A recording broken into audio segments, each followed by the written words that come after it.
Mi casero vendió nuestro edificio a un desarrollador, sin decirle a nadie. Intentó echar a 8 inquilinos con contratos de alquiler activos. Nos organizamos, y nos marchamos con $120,000. Resulta que este chico, Dustin, lleva viviendo en su apartamento durante 6 años. 6 años. Tiene un contrato de alquiler asegurado por $950 al mes. En un edificio donde los apartamentos ahora se alquilan por $1, 400. Conoce cada grieta en el techo, cada ruido extraño que hace el radiador a las 2 de la mañana. Este es su hogar. Entonces, un martes, llega a casa del trabajo, y hay una carta pegada en su puerta. De una empresa de la que nunca ha oído hablar, diciéndole que tiene que irse en 30 días. ¿Y el casero al que le ha estado pagando el alquiler durante media década? Desapareció. Vendió el edificio a un desarrollador, sin decirle nada a ningún inquilino. Lo que Dustin hizo después, es exactamente la razón por la que sigo haciendo este canal. Mi casero vendió nuestro edificio a un desarrollador. Sin decirle a nadie. Intentó obligar a salir a 8 inquilinos. Todos con contratos activos. Nos organizamos, y nos marchamos con $120,000. He vivido en el mismo apartamento durante 6 años. Segundo piso, apartamento 2B, un lugar de una habitación que no va a ganar ningún premio de diseño. Pero es mío. Cuando me mudé, el vecindario todavía era un poco rudo en los bordes. No era peligroso, solo estaba olvidado. Había un montón de pequeños negocios, que llevaban ahí desde los años 90. Edificios viejos de ladrillo, con esas salidas de incendios que parecen decorativas. Pero que definitivamente no cumplen con las normas.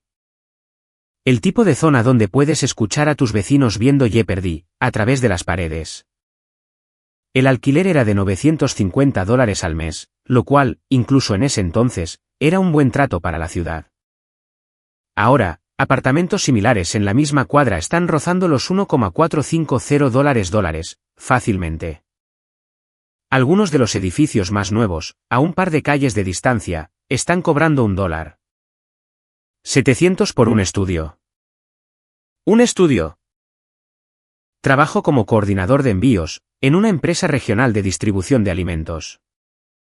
No es nada glamuroso. Paso la mayor parte de mi día asegurándome de que palés de tiras de pollo congeladas. Y latas de pasta de tomate de tamaño industrial lleguen a los restaurantes y cadenas de supermercados correctos, a tiempo. Hay una pizarra en nuestra oficina de despachos, que rastrea las ventanas de entrega al minuto. Y cuando un camión se retrasa, o un almacén se equivoca en un pedido, yo soy el que está al teléfono solucionándolo. Antes de que un restaurante se quede sin carne para hamburguesas un viernes por la noche. Soy bueno en lo que hago. Y parte de la razón por la que soy bueno, es porque no entro en pánico cuando las cosas salen mal. Simplemente empiezo a hacer llamadas, y a marcar casillas. Esa habilidad se volvió muy relevante más adelante.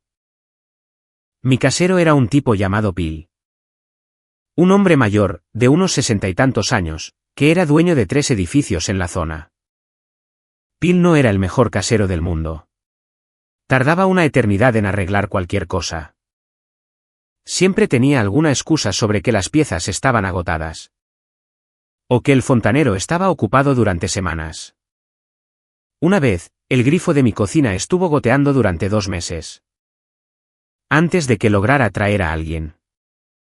Pero era justo. El alquiler se mantenía estable. Nunca intentó exprimir a nadie. Cada diciembre, dejaba una tarjeta debajo de cada puerta. Con una tarjeta de regalo de $20 para el supermercado de la otra calle. Nada lujoso, solo una tarjeta que decía, "Felices fiestas, Bill". Con una letra que parecía la receta de un médico. Ese era Bill. No era perfecto, pero era decente. Así que, llego a casa un martes a principios de febrero, después de un turno de 12 horas. Me duelen los pies. Llevo restos de pasta de la sala de descanso, porque mi compañero de trabajo, Reggie, Preparó unos absurdos city al horno para el cumpleaños de su esposa, y trajo las sobras. Toda la personalidad de Reggie gira en torno a la comida. Por cierto, el hombre una vez pasó 40 minutos en el almuerzo explicando la diferencia entre los tipos de mozzarella, la de baja humedad frente a la fresca. Los niveles de acidez, el contenido de humedad, y cómo eso afecta su comportamiento al derretirse. Yo estaba sentado ahí, comiendo una barra de granola, mientras él hablaba de la formación de la cuajada como si fuera una charla TED. Todavía pienso en esa conversación a veces, y genuinamente no sé por qué. En fin, llego a mi puerta, y hay una carta pegada en ella. No estaba en un sobre, no la pasaron por debajo de la puerta como un aviso normal. Solo era un trozo de papel doblado, pegado a la madera con una tira de cinta adhesiva transparente. El logotipo en la parte superior decía Gray Line Property Holdings LLC.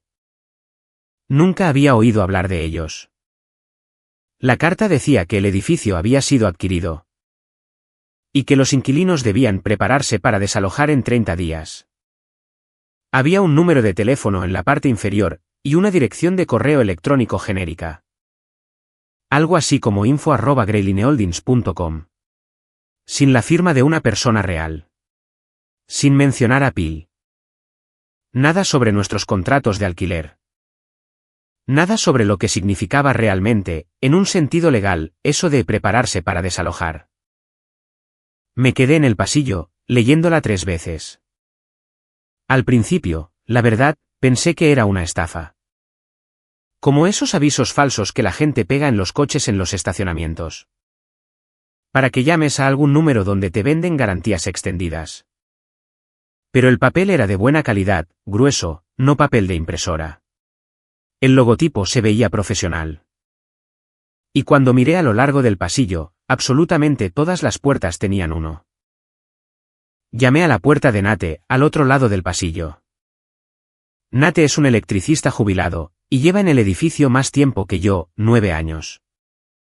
Es uno de esos tipos que ha visto todo 2 veces, y que no se deja impresionar por nada.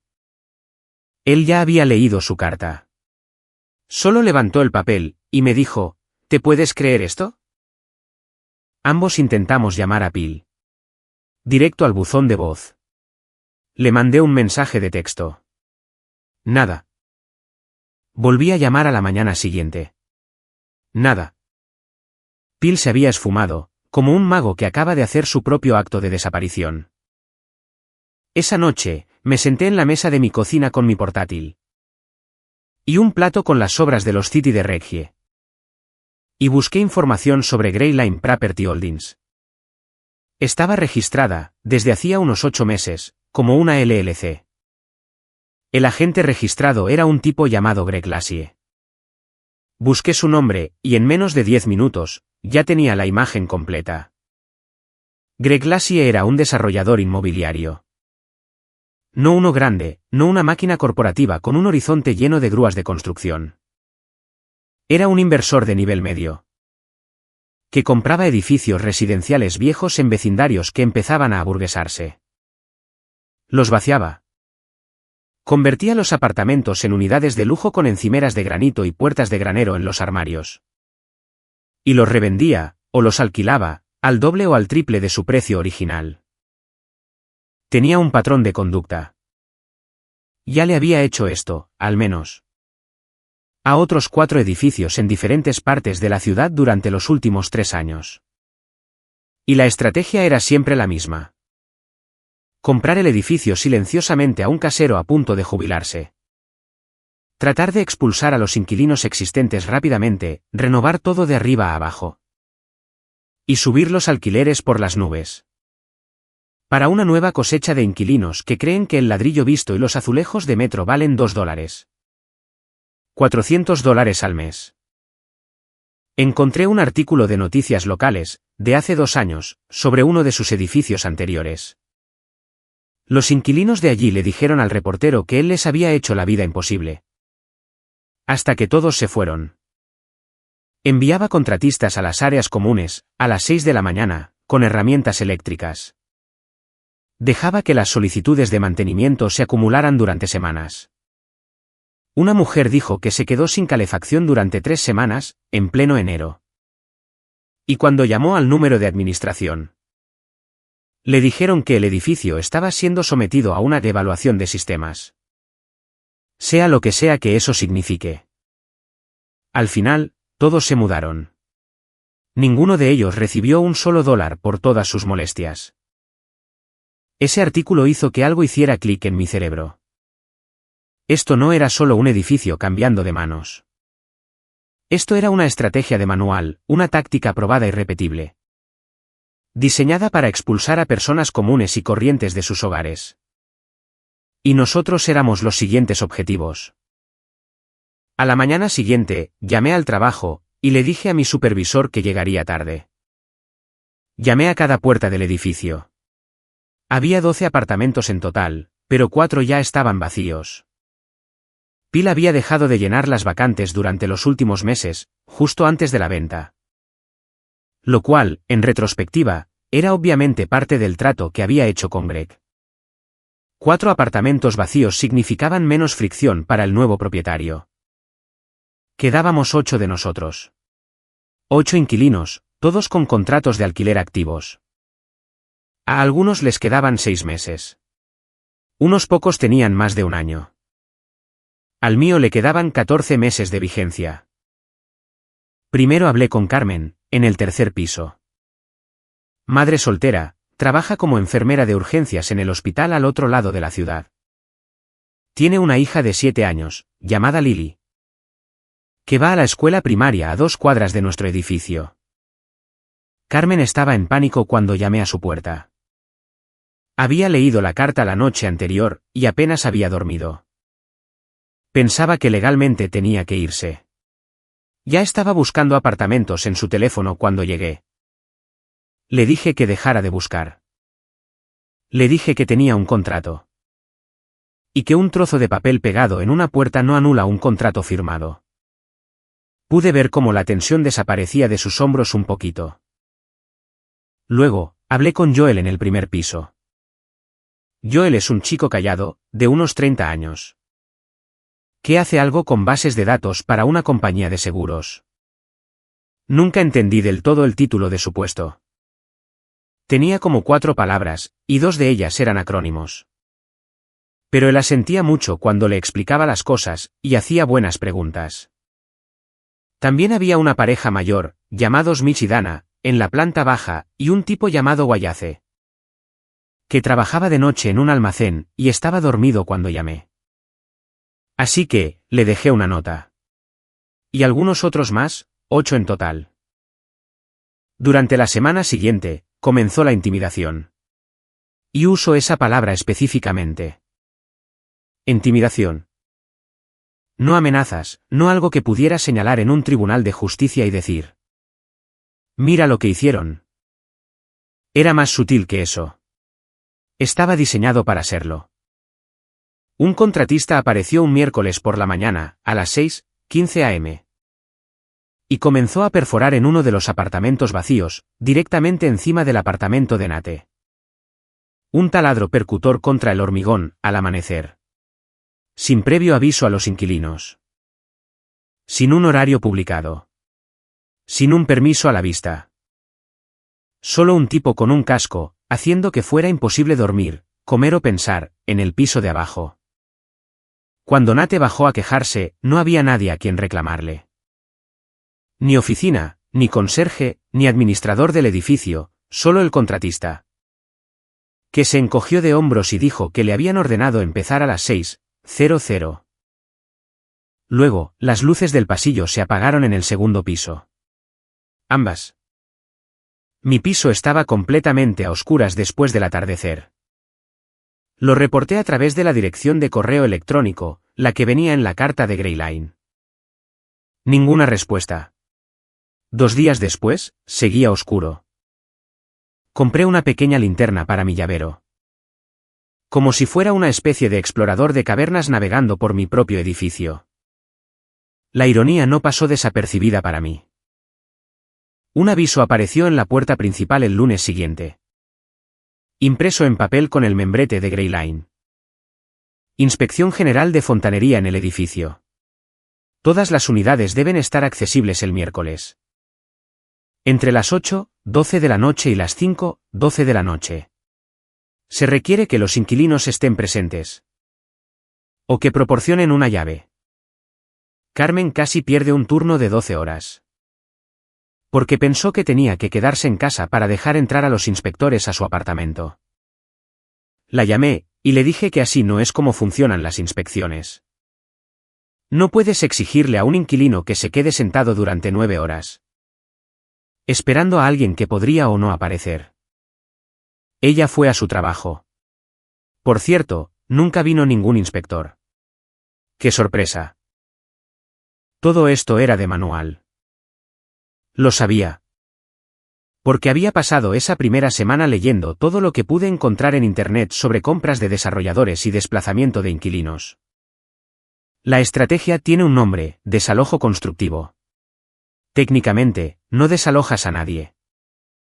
Simplemente haces que su situación de vivienda sea tan molesta, tan estresante, tan degradada, que ellos mismos eligen irse por su propia cuenta. Presionas a la gente con ruido, con oscuridad, con inspecciones falsas, con reparaciones ignoradas. Nunca cruzas la línea hacia nada que sea descaradamente ilegal. Pero haces que cada día sea un poquito peor que el anterior.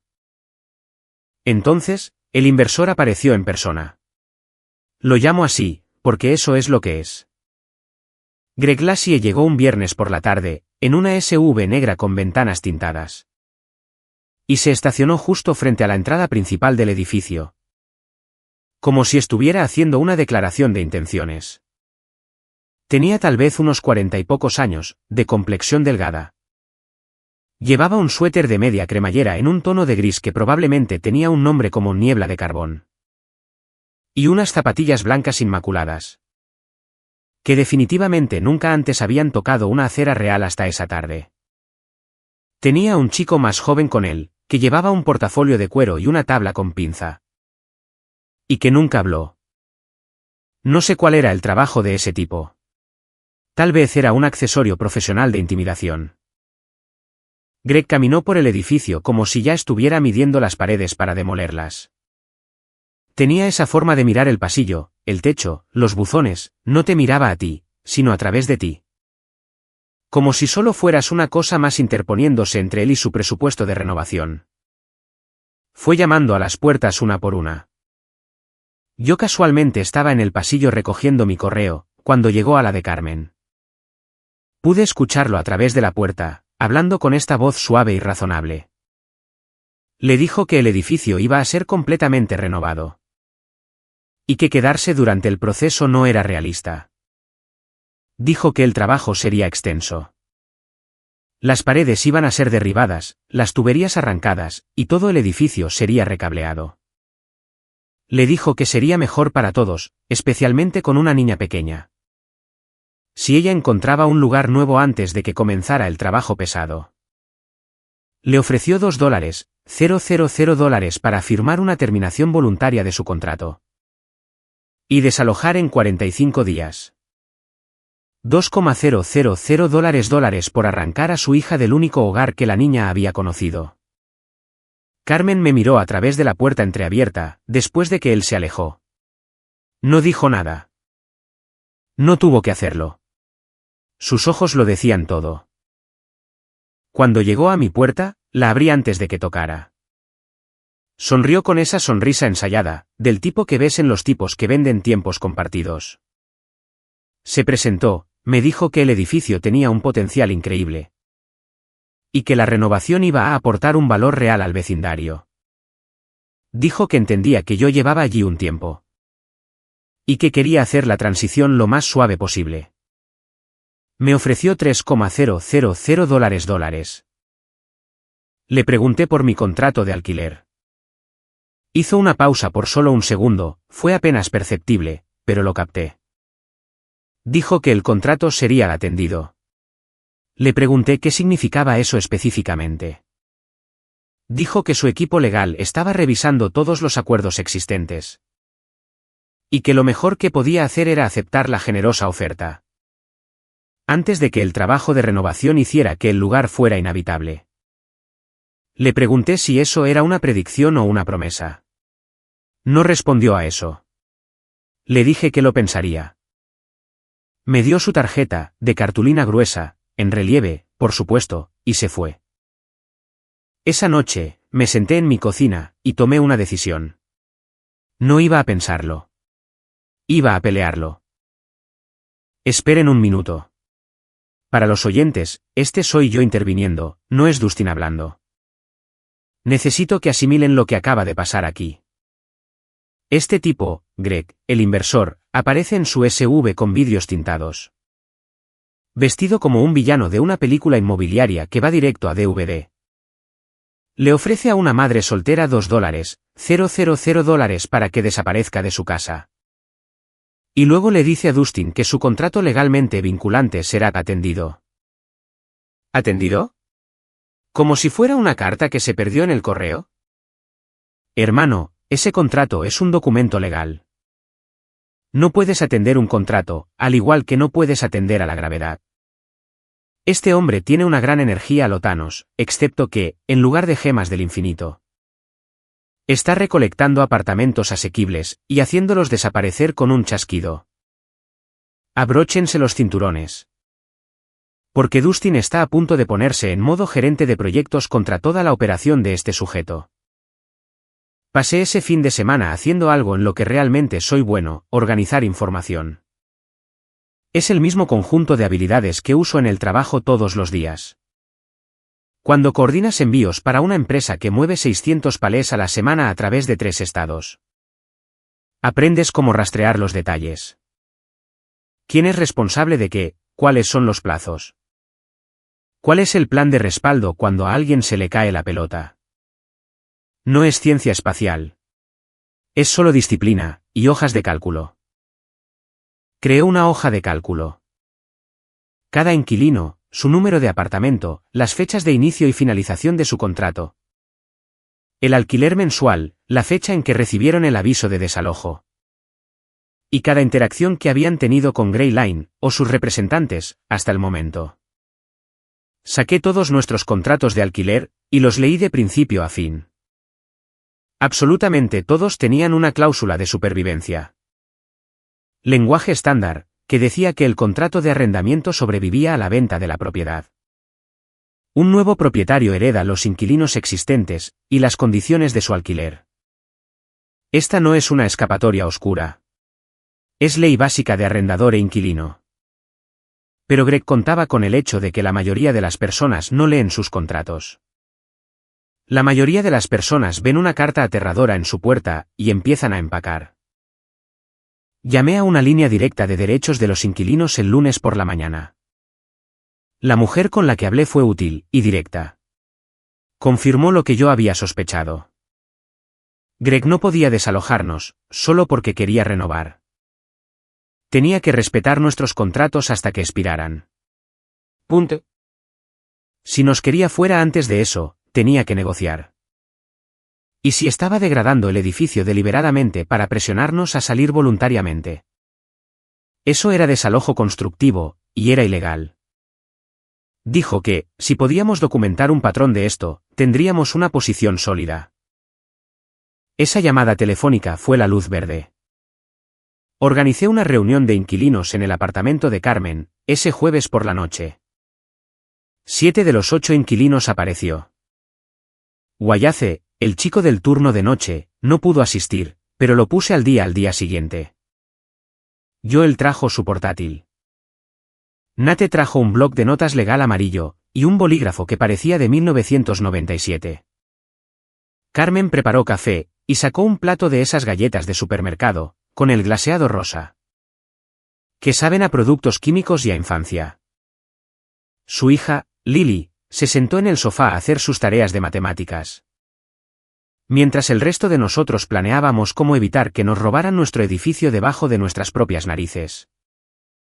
Expuse todo lo que había encontrado. El historial del inversor con otros edificios, las cláusulas de supervivencia de los contratos. La definición de desalojo constructivo, y lo que la línea directa me dijo sobre nuestros derechos. Les mostró el artículo de noticias sobre los otros inquilinos que habían sido expulsados. Y que no obtuvieron nada. La habitación se quedó en un silencio total después de eso. Entonces Nate, quien juro que nunca ha levantado la voz en los 9 años que lo conozco, levantó la vista de su bloc de notas y dijo, entonces, cuando conseguimos un abogado. Esa fue la votación unánime. Pausa por un segundo. Quiero desglosar lo que este inversor está haciendo realmente aquí. Porque este es un manual de depredador clásico. Compró este edificio, sabiendo perfectamente que había 8 inquilinos adentro con contratos activos. Él lo sabía. Lo incluyó en su precio de compra. Todo su modelo de negocio depende de que la gente normal no entienda sus propios contratos. Aparece con la SV de vidrios tintados, el chico silencioso de la tabla de apuntes. Y las zapatillas inmaculadas. Y cuenta con que el miedo haga el trabajo por él. Cuenta con que la madre soltera entre en pánico, y empiece a empacar cajas a la medianoche. Cuenta con que el jubilado no quiera lidiar con el problema. No es un proyecto de renovación. Es un juego de la gallina para ver quién se rinde primero. Y acaba de chocar contra 8 personas que decidieron no apartarse del camino. Ese es un problema real para un hombre que nunca ha tenido que lidiar con un grupo que habla entre sí. Encontrar un abogado fue más fácil de lo que esperaba. El cuñado de un compañero de trabajo había lidiado con una disputa de arrendamiento un par de años atrás. Y me recomendó a un tipo llamado Brice Conir. Brice se especializaba en casos de derechos de inquilinos. No era llamativo. Trabajaba en una pequeña oficina cerca del juzgado del condado. Una de esas estrechas oficinas en el segundo piso, encima de una tienda de sándwiches. Con pilas de carpetas manila cubriendo cada superficie horizontal. Tenía una taza de café en su escritorio que decía, objeción a todo. Me cayó bien de inmediato. Programamos una consulta grupal. Los 8 inquilinos asistieron, lo que creo que sorprendió a Brice. Nos dijo más tarde que, en la mayoría de los casos de inquilinos, tal vez aparecen 2 o 3 personas, y el resto solo espera que todo salga bien. Llevamos los 8 contratos de alquiler, las cartas de Gray Line. Y los inicios de nuestro registro de documentación. Brice revisó todo durante el transcurso de unas 2 horas. Confirmó que todos los contratos eran válidos, y exigibles. Dijo que lo que estaba haciendo Greg, las perforaciones antes del amanecer. Las luces que se apagaron y siguieron apagadas, las solicitudes de mantenimiento ignoradas. Las visitas de presión, las ofertas de dinero bajas, nos estaba armando el caso por nosotros. Si lo documentábamos correctamente, estaríamos en una posición muy fuerte. Brice envió una carta de cese y desistimiento a Gray Line Property Holdings LLC, en nuestro nombre. Eran 3 páginas, a espacio sencillo, y no se andaba con rodeos. Detallaba cada incidente documentado de acoso e intimidación. Citaba los estatutos estatales pertinentes sobre desalojo constructivo y protecciones para inquilinos. Y dejaba muy claro que los 8 inquilinos estaban representados por un asesor legal. Y estaban preparados para emprender acciones legales. Si las condiciones no mejoraban inmediatamente. Las perforaciones se detuvieron al día siguiente, como si alguien hubiera apagado un interruptor.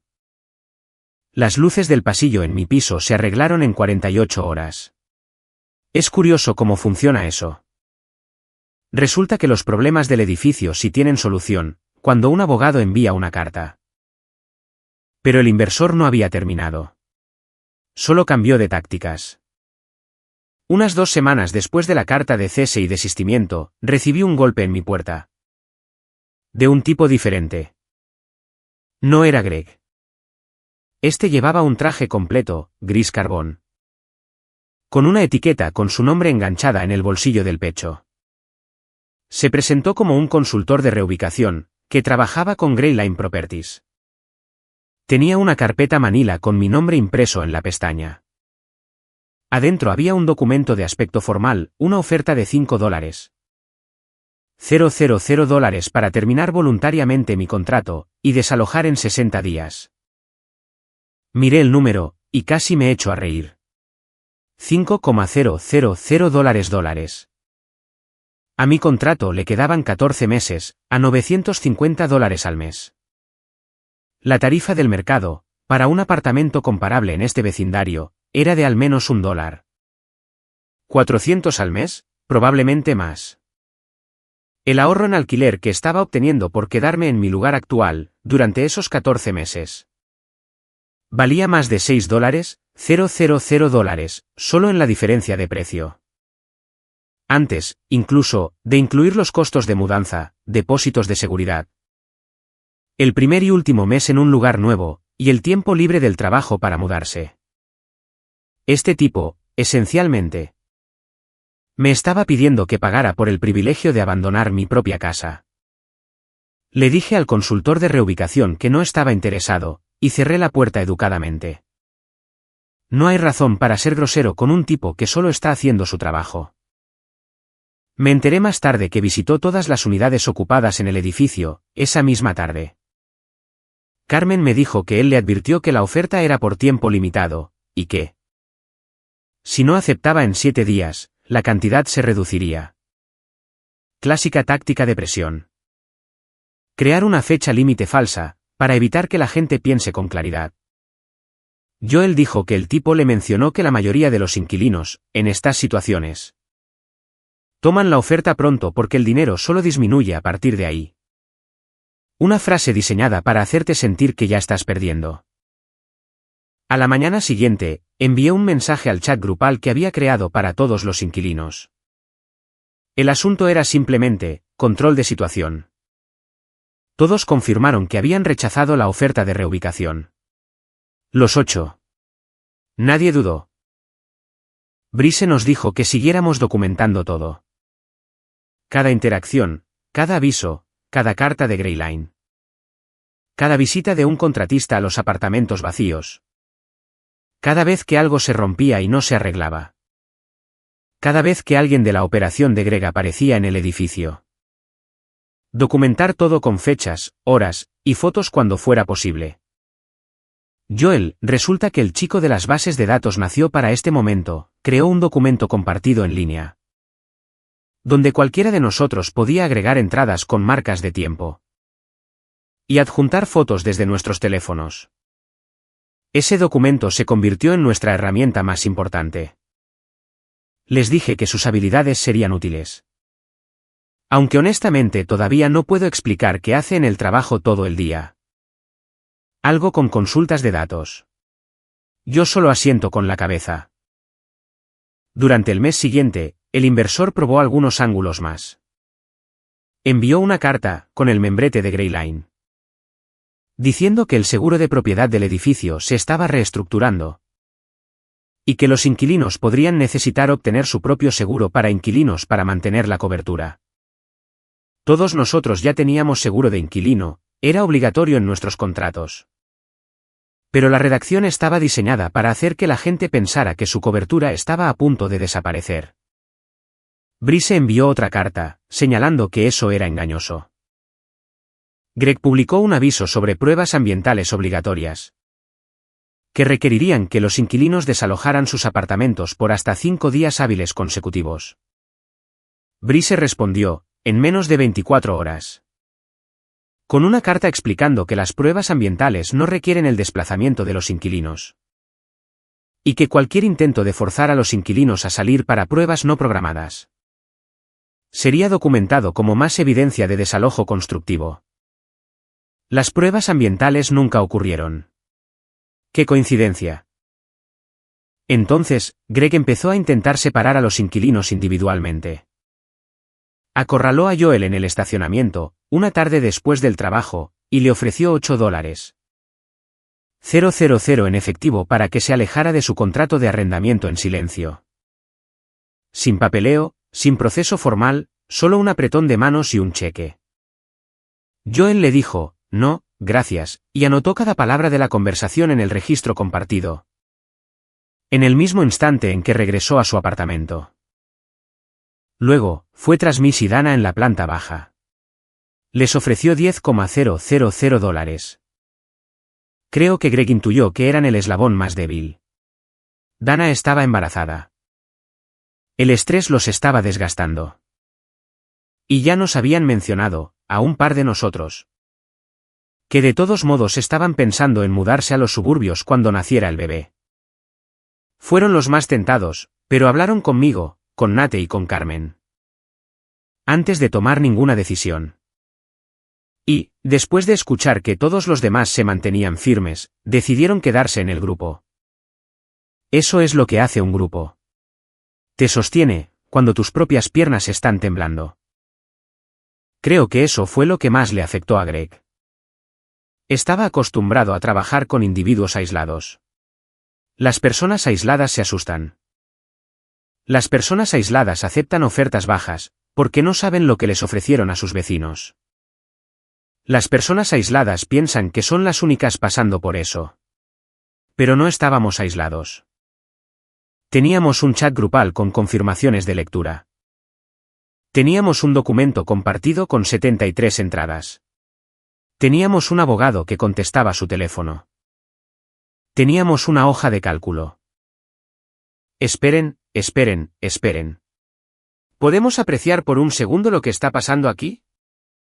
Este hombre, Greg Lassie, construyó toda su carrera encontrando a personas normales, en apartamentos normales, y asustándolos para que se fueran por unos pocos centavos por cada dólar.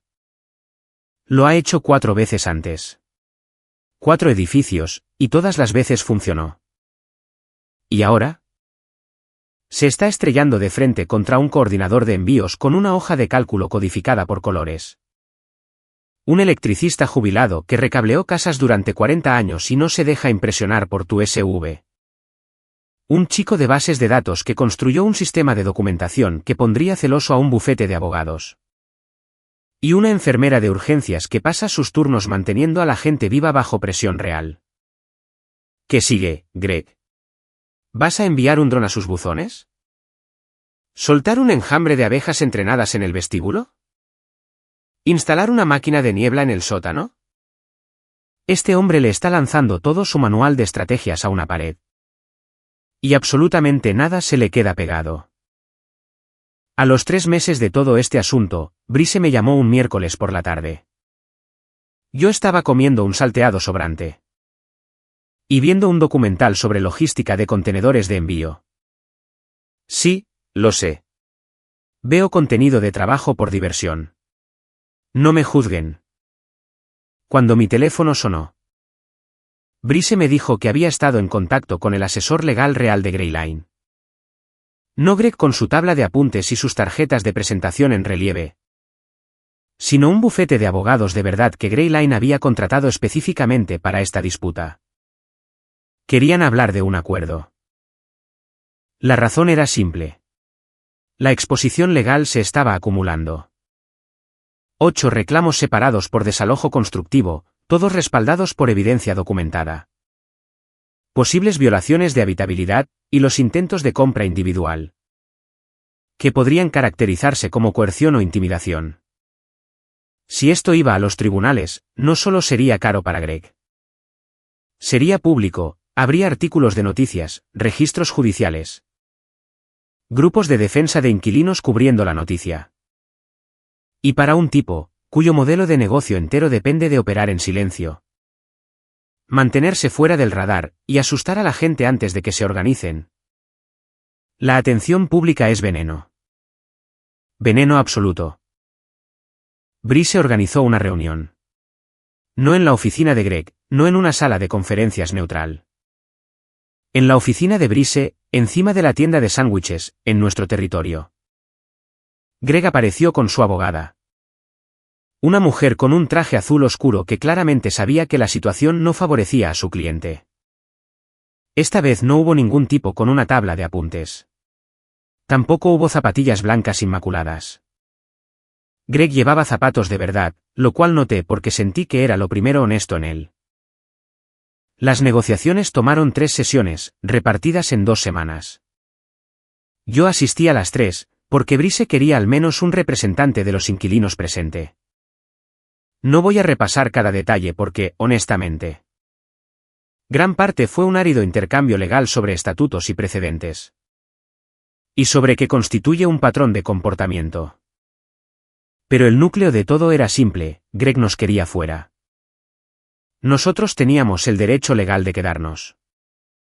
La pregunta sobre la mesa era cuánto le costaría a él hacer que las matemáticas funcionaran para los 8. Brice era bueno. Realmente bueno. Tranquilo, específico, nunca levantó la voz. Repasó la situación de cada inquilino individualmente. La hija de Carmen estaba matriculada en la escuela a 2 cuadras del edificio. Nate había vivido allí 9 años, y tenía equipo médico específico instalado en su apartamento. Una máquina CPAP, una silla especializada que costaría miles de dólares reubicar adecuadamente. El registro de documentación de Joel mostraba un claro patrón de acoso dirigido. Con 73 entradas marcadas con fecha y hora. A mi contrato, por sí solo, le quedaban 14 meses de alquiler por debajo del precio de mercado. Lo que representaba miles de dólares en ahorros que perdería si me mudaba. La primera oferta del abogado de Gray Line fue de $60,000 en total. Divididos entre los 8 inquilinos. Brice la miró durante unos 4 segundos, y deslizó el papel de vuelta al otro lado de la mesa. Dijo que ese número ni siquiera cubría los costos de mudanza, el primer mes, el último mes. El depósito de seguridad en apartamentos comparables a precio de mercado. Y los gastos de reubicación para 8 hogares. Y mucho menos compensaba los meses de acoso documentado y el valor del tiempo restante de los contratos. Hizo una contraoferta por $180,000. Fueron y vinieron. La abogada de Greg intentó argumentar que algunos inquilinos tenían reclamos más débiles que otros. Que la documentación era subjetiva. Que algunos de los incidentes eran prácticas estándar de administración de edificios. Brice desmontó cada argumento con entradas específicas del registro, fechas y el estatuto correspondiente. En un momento dado, durante la segunda sesión, el propio Greg intentó hablar. Empezó a decir algo sobre cómo le estaba haciendo un favor al vecindario al invertir en el edificio. Su propia abogada levantó la mano, y le dijo que dejara de hablar. Vi que eso sucedía en tiempo real, y tuve que mirarme las manos para poder mantener la cara seria. El inversor inmobiliario fue silenciado por su propia abogada. Acuerdo final, $120,000 total. Dividido en función del plazo restante del contrato de cada inquilino. Su diferencia de alquiler frente a las tarifas actuales del mercado. Y sus circunstancias individuales. Carmen recibió la mayor parte individual, debido a su hija, la presión documentada sobre la niña. Y su contrato con mayor tiempo restante. Yo recibí $18,000. Nate recibió $16,500. Todos recibieron una cantidad que realmente tenía sentido para su situación específica. Nadie fue estafado. El acuerdo también incluía un periodo de transición de 6 meses para que todos encontraran una nueva vivienda. Durante ese tiempo, no habría trabajos de renovación, ni visitas de contratistas, ni acoso. Ni perforaciones temprano en la mañana, ni inspecciones falsas, ni nada. Solo 6 meses de tranquilidad, para encontrar un lugar nuevo. Y había una cláusula que estipulaba que Gray Line no podía impugnar las referencias de alquiler de ningún inquilino. Ni interferir con futuras solicitudes de vivienda. Esa última parte fue idea de Brice. Dijo que los desarrolladores como Greg a veces hablan mal de los antiguos inquilinos a los futuros caseros. Como una última jugada mezquina. Esta vez no. Todos firmamos el mismo día, en la pequeña oficina de Brice sobre la tienda de sándwiches. Carmen trajo a Lily, quien se sentó en la sala de espera. Dibujando gatos en papel de impresora con un bolígrafo. Mientras su mamá firmaba el papeleo que les garantizaba una oportunidad justa para un nuevo comienzo. Oye, tiempo fuera. Necesito señalar algo antes de llegar a la actualización. Dustin no fue a la escuela de Derecho. No tenía contactos en el ayuntamiento. No pidió favores. Es un tipo que se asegura de que las tiras de pollo lleguen a tiempo. Y trató toda esta situación, de la misma manera que trataría un envío perdido. Identificar el problema, rastrear los detalles, poner a las personas adecuadas al teléfono. Y no detenerse hasta que esté resuelto. Eso es todo. Sin discursos, sin dramas, sin peleas a gritos en el pasillo. Solo un tipo con una hoja de cálculo y un chat grupal. Que se negó a ser la baja de la renovación de alguien más. Honestamente, si hay un Monte Rushmore para la energía tranquila, organizada y de no me moverán. La cara de Dustin está en él. Actualización final. Han pasado unos 2 meses desde que todos firmamos. Me mudé a un nuevo lugar, aproximadamente a 1 milla del edificio viejo. Una habitación, buena luz, una calle más tranquila, el alquiler es más alto, $1,250 al mes. Pero, con el dinero del acuerdo amortiguando la transición, estoy bien. No soy rico. Simplemente no estoy pasando apuros. Hay una diferencia. Nate encontró un apartamento en la planta baja, en un edificio más nuevo que tiene ascensor. Algo que sus rodillas han estado necesitando desde hace un tiempo. Me dijo que el radiador en su nuevo lugar no hace ningún ruido en absoluto. Y que honestamente extraña un poco el viejo. Fueron 9 años de ese sonido metálico, y ahora el silencio se siente extraño. Lo entiendo. Carmen y Lily se mudaron a un apartamento de 2 habitaciones. A unas 4 cuadras más cerca de la escuela de Lily. El trayecto para Carmen es un poco más largo ahora, pero Lily no tuvo que cambiar de escuela. Eso era lo que más le importaba a Carmen. No el dinero, no el apartamento. Sino simplemente que su hija no tuviera que empezar de nuevo con niños nuevos, y maestros nuevos. A mitad de un año escolar. Ella consiguió eso. Joel y yo todavía nos enviamos mensajes de texto con bastante regularidad. La semana pasada, me envió una foto del viejo edificio. Ya han empezado a destriparlo. Hay andamios en todos los lados, contenedores industriales en el frente. Cargados con paneles de yeso y tuberías viejas. Todo el exterior está envuelto en esa red de malla verde que ves en los edificios bajo una renovación profunda. Los apartamentos que Greg está construyendo adentro, probablemente se alquilarán por $2. $200 la unidad, tal vez más. Encimeras de granito, electrodomésticos de acero inoxidable, y puertas de granero en los armarios. Para la gente que pueda permitírselos. Bien por él. Supongo que ese es su negocio. Solo espero que quien se mude allí, sepa por lo que está pagando. Pero aquí está la cosa que se me quedó grabada. Pasé conduciendo por el edificio el fin de semana pasado. No a propósito. Simplemente estaba en mi ruta de regreso, después de recoger unas cosas en la ferretería. Disminuí la velocidad por un segundo y lo miré, envuelto en todos esos andamios. Y pensé en lo que habría pasado, si yo hubiera aceptado los $3.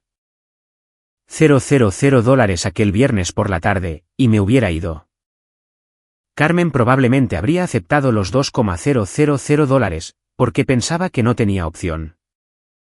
Nate se habría quejado de ello durante una semana, y luego habría encontrado un lugar más barato.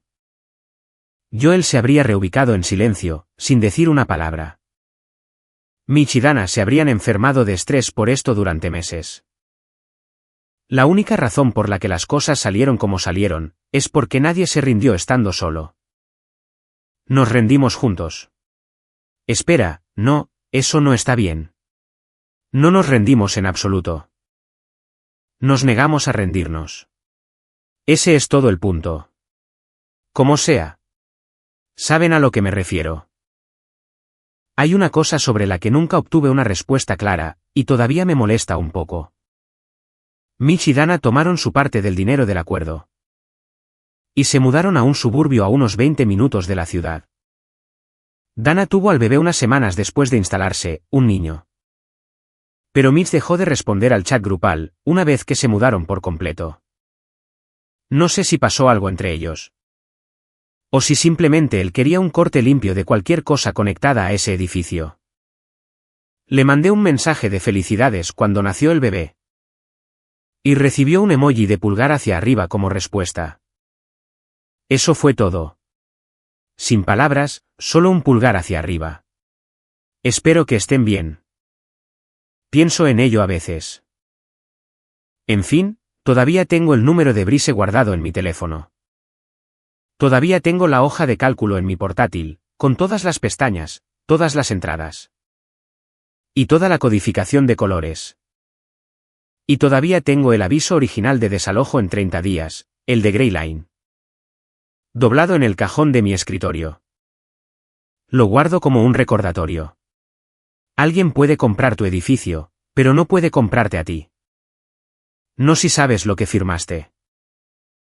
Si estás leyendo esto, y estás en una situación como la mía, donde tu edificio acaba de ser vendido a alguna LLC de la que nunca has oído hablar, y una empresa con un nombre que suena a color de pintura te está diciendo que te vayas, y tienes miedo, lee tu contrato de alquiler. Cada página. Habla con tus vecinos. Habla con un abogado. Te sorprendería lo rápido que se desmorona la actuación del desarrollador tipo duro. Cuando 8 personas comunes, con trabajos comunes, y contratos comunes, deciden leer la letra pequeña juntas. Así que, aquí va mi pregunta para ustedes, chicos. ¿Habrían organizado a los otros inquilinos y luchado contra esto?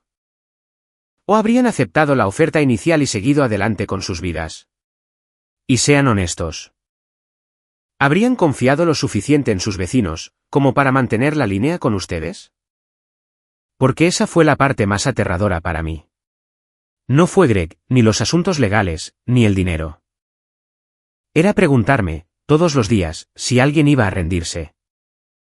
Y arrastrar al resto de nosotros en su caída. Oigan, eso es todo. Esa es la historia. Mi amigo Dustin está allá afuera. Tratando a un desarrollador depredador de la misma manera que maneja un envío perdido de tiras de pollo congeladas. Tranquilo, organizado, y negándose por completo a dejarlo pasar. El inversor entró a ese edificio pensando que iba a dispersar a 8 inquilinos como palomas en un estacionamiento. Y en su lugar, se topó con un muro coordinado de personas que realmente leyeron sus contratos de alquiler. $120, $000 después. Apuesto a que Greg revisa si hay hojas de cálculo y chats grupales antes de comprar su próximo edificio. Si esta historia te llegó, dale duro a suscribirte y deja tu respuesta en los comentarios. ¿Qué habrías hecho tú? ¿Luchar o marcharte?